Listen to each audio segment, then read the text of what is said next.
Honorable Deputy Speaker, sir, I also rise here to participate in the short duration discussion under Rule 50 under the caption that the price affecting the people in the state.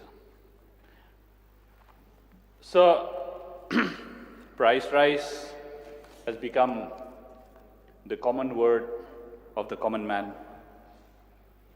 We hear the complaints of the common man on a daily basis about the rise in prices. It is not surprising that the entire country is undergoing a burden of escalating prices of essentials, and Meghalaya is no exception to this. So the citizens of the state are feeling the pinch in the pocket amid a sharp rise in prices of essential commodities over the past few months, making life very difficult for the common people. So many people attributed the price rise to the Assam floods as one of the prime reasons behind the massive surge in the prices of essential commodities, as it has affected the agricultural productivity, resulting in less stock reaching the wholesale markets. The second reason could be attributed to the surge in the fuel prices. So while a random survey was conducted of the local markets, it is found that the price of vegetables and meat increases proportionately with the increase in the distance of the local market from Yodo, which is the largest traditional market in the States. So I'll give you a few examples of the costs of certain commodities prevailing in the markets. So tomatoes are now being sold at rupees 40 a kg. Cabbages are being sold at rupees 30 a kg. French beans are now being sold at rupees 60 per kg. Potato and onions are now being sold at rupees 30 to 35 per kg in the local markets. So further, when it comes to meat, the price of pork has gone up to rupees 400 per kg, while beef is at rupees 450 to 500 per kg. Again, looking at the petrol prices being hiked by the state government at regular intervals is affecting the economy of the citizens of our state. Today's petrol price, as on today, the 15th of September, sir, it stands at rupees 96.51. Rupees 96.51 paisa, sir. And the diesel stands at rupees 84.94, sir. So price rise of essential commodities creates a ripple effect on every walk of life, particularly on the people who depend on the daily wages.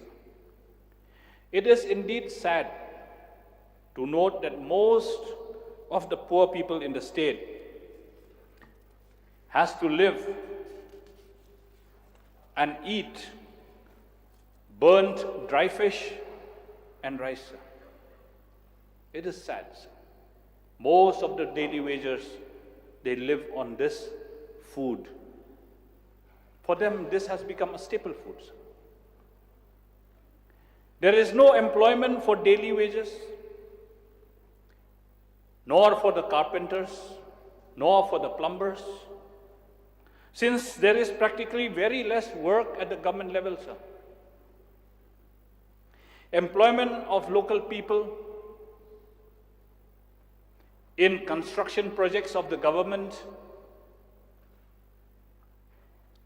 have become very less because most of the contractual works have been given away to companies from outside the state, and these companies bring in skilled laborers from outside, and they bring in the machines like JCBs and bulldozers and so on, which do not fetch the requirement of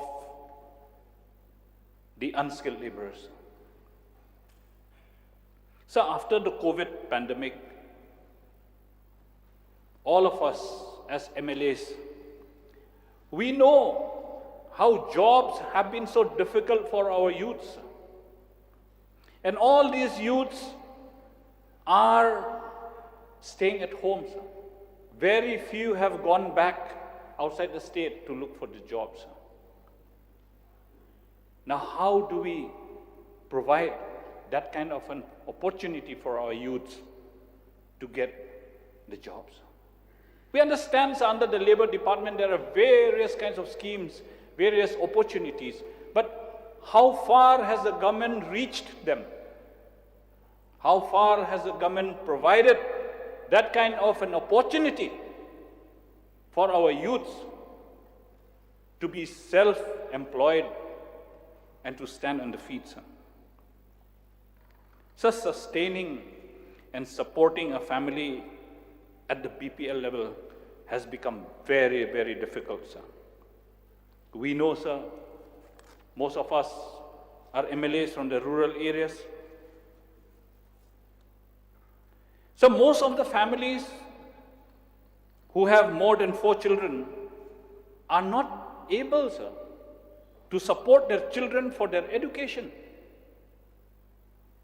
due to rise and increase of the admission fees in the schools and the colleges. And if they have to send their children outside, most of the families have 1 or 2 child who is quite bright and wants to pursue their studies outside the state for medicals or for engineering. Those parents come to us to say, please help us and support our children to go and study. This is the state of affairs, sir. Again, sir, the medical bills in hospitals are so high. Deputy Speaker, sir, I'll give you one example. If there is a surgery of the head injury to be conducted, a private hospital charges rupees 2 lakhs or more, sir, for one head injury, sir. The MHIS card given by the government does not cover adequately the whole cost.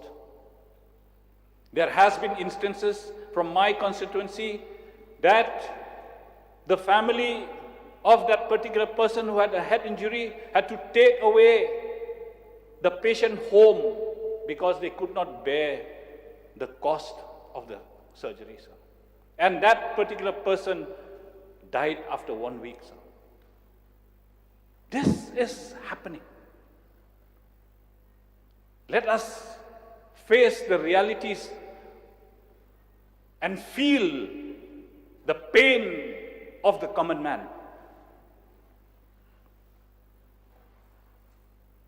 So the economy of the state is deteriorating. The rich are getting richer and the poor are getting poorer, sir. So there is a big gap between the earnings and the spendings. Money is not rolling in the market. Where is the money stuck? This has to be investigated.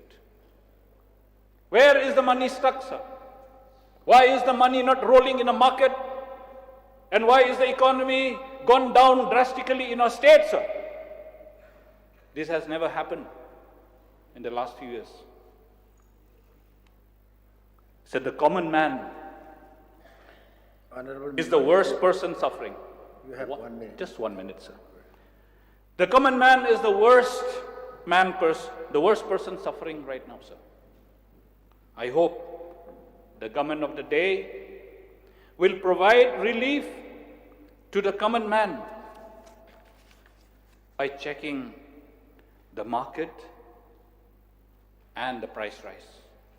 So with these few words, I thank you for giving me this opportunity, sir. Thank you so much.